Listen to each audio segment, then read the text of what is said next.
4 rides completed, 1 to go, and the guy with the gammy leg, Kenny Carter, is back in front on 10 points. We have a cluster of riders in second place on 9 points, with Andy and Alan Graham, Dave Jessup and Les Collins all breathing down his necks. Martin Yates from Little National League Weymouth is in there on 8 points.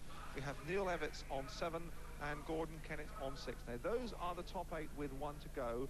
When we look under the cut line, we've got Jeremy Doncaster, Peter Collins and Simon Wigg all on 5 and looking very much for an impressive and point-scoring last ride to improve their chances.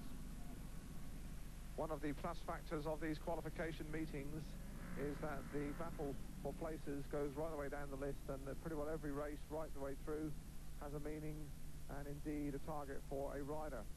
Heat 18 here is a perfect example, because we have the 2 riders who have in fact been the unexpected successes. Martin Yates, he'll be in blue, and Neil Evitts in yellow and black on the outside.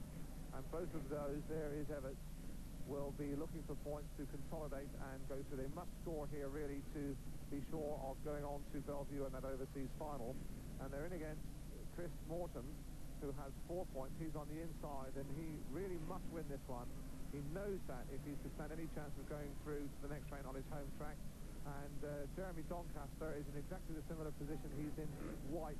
He has a total of 5 points. So everything to go for here in Heat 18. Morton, Yates, Doncaster, Evitts, that's the way they line up. And not one of them can afford to miss out. And Yates has got a flyer. Yates has got a flyer moving hard on the inside. It's Doncaster. As they all level down the back straight, it is still Yates in front. Race corner. In second place is Doncaster.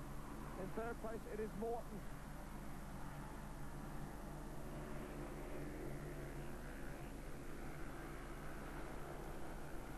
Oh, we've had some surprises in Speedway over the years, and this last race has one of the biggest. Martin Yates, you know what an accomplished performer he is at senior level, and he really is going quite beautifully here. And Doncaster under some pressure from Chris Morton and Neil Evitts at the back, and this might be a disaster for the young Halifax star. 7 points might not get through. Into the last lap, and Doncaster and Morton are really twisting it all on to try and catch Yates, and Doncaster will try and dive bomb, and does so, roaring through. And can Morton go through the hole as well? What a good piece of speedway. Doncaster wins it. Second place it is Yates. Third place was Morton, and that really was neck or nothing from Jeremy Doncaster. Oh.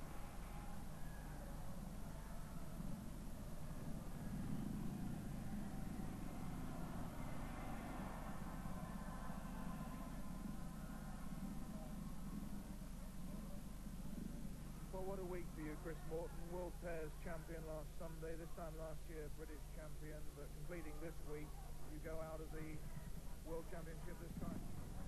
Yeah, it's very disappointing under disgusting conditions, you know. I mean, the track now is probably raceable, but at the start, it's never been started. It's so unfair, you know, to have to do it in these conditions.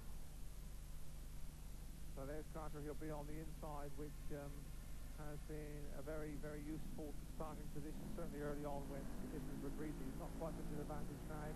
Let's just spell out what it's all about here in the last race on the card anyway. Carter needs 3 points to take the title, so a win will put him clear for his first British Championship success. A second place will take him into a run-off with Andy Graham and with Les Collins, who's also in this race, providing Les wins it. He's on the outside in yellow and black. Now, Gordon Kennett, he is in grid 3, must win to force a run-off for the 8th and final qualification place for Bellevue. The other rider in here, Peter Collins in blue, is out of it. The 1976 world champion, and such a seasoned and indeed great ambassador for English Speedway, is out even if he wins. So Carter on the inside must win, Kennett must win, and Les Collins needs to win as well. Everything to go for here in Heat 20. And it is Peter Collins who gets away and who locks down on the line looking for Carter, and around the outside his brother Les, and of course the Collins boys are going to carve up Kenny Carter. Peter Collins in front, second place Les Collins. Can Carter get through into second place? It looks like he's going to have a go. And has he got the drop on Les Collins? They're absolutely locked together down into the third corner, and Carter is going to go through surely this time. Does so. He is through, and he Collins boys, and this is a fine piece of speedway again. Collins, Peter in front, Carter now challenging hard. Not a lot of love lost between these two, and Kenny Carter is really riding the race of his life, and he's got the drop on Collins as they move into the last lap. And Carter in front, Peter Collins is second, Les Collins is third.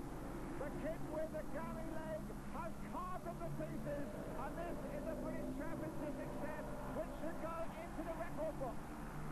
What a night for Kenny Carter. From the front, from the back, he has been incredible. You cannot question his courage, you cannot question his skill, you cannot question his right to be called the British Speedway Champion.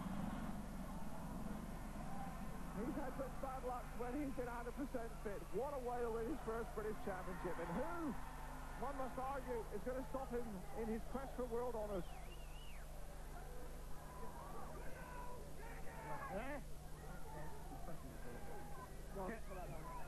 Have a sweet first. Look at that dog on, man.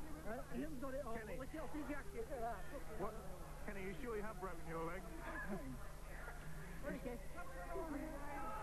Kenny, you sure you have got a broken leg the way you rode there? It was remarkable. I did twist the tapes again because I got won once, and PC got a flyer, but I'm just happy that I won it. But it looked as if the Collins brothers were going to carve you up there. You Well, were first place. they both went out, you know, to chop me up to help Peter, and they give me an hard time on the first two laps, but I came through on one, so that's what it's all about. It was a remarkable race even in your career. Over the moon. Fantastic. Yes, the show of great courage there by Kenny Carter, finishing the top qualifier, and of course the British champion. The other qualifiers, Andy Graham, Dave Jessup, Martin Yates, Les Collins, Alan Graham, Jeremy Doncaster, and Simon Wigg. Peter Collins, the former world champion, finished in joint 9th place, but he won the ride-off, and so is named as the reserve. So those are the riders then who move on to the next qualifying round of the World Individual Championship, and we have the World Final for you on Saturday, the 1st of September.